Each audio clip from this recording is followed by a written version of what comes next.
দেখুন আপনারা, এক সপ্তাহ ফ্রিজে তরমুজটা ছিল, খেতে না পেরে কি করা, খাবে না, বলছে জুস বানিয়ে দাও। লাস্টে এক সপ্তাহ বাদে জুস বানাচ্ছে। এই দেখুন, এই যে কাটলাম, আর এই দেখুন মেঝে মেঝে সব জুস বানাচ্ছে।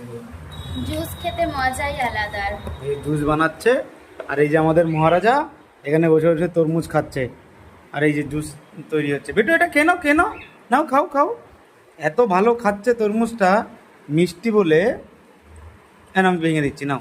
অলরেডি এক নাও। গ্লাস জুস হয়ে গেছে এখানে। এই তো গুড বয়, এক এক গ্লাস অলরেডি হয়ে গেছে, এটাও এক হবে। গ্লাস চলছে আন্ডার প্রসেস। আমি আইসক্রিম বানাতে চেয়েছিলাম। আইসক্রিম এ তো হবে না, আইসক্রিম কাঠিটা কি করে দেবে? আরে কাঠিটা সাইডে থাকতো। সাইডে আইসক্রিমের কাঠি মিডিলে হয়, সাইডে থোড়ি হয়। হয় অনেক সময়। কোথাও হয় না। আরে তুমি হয়। ওইদিকে যাও, এদিকে আসবে না, এদিকে না। আমার তো হেভি লাগে, আইসক্রিম বানিয়ে খেলে বেশি ভালো লাগে। ঠিক আছে, তুমি আগে এটা করো, তারপরে দেখছি। এই যে তরমুজের জুস রেডি হয়ে গেছে। এগুলি শর্ট, তুই খেয়েছিস? ওই যেখানে রয়েছে তুই খা। এই যে দেখ, দেখ ফেলে রেখেছিস, খাও, এটা খাও। খাবে না, খালি আমাদের যেটা খাবো সেটার দিকে নজর, ও আমাদের থেকে খাবে। তো এই হচ্ছে তরমুজের জুস। এ দেখো চলে এসছে। এই গুজি, তুমি খেয়েছো তো?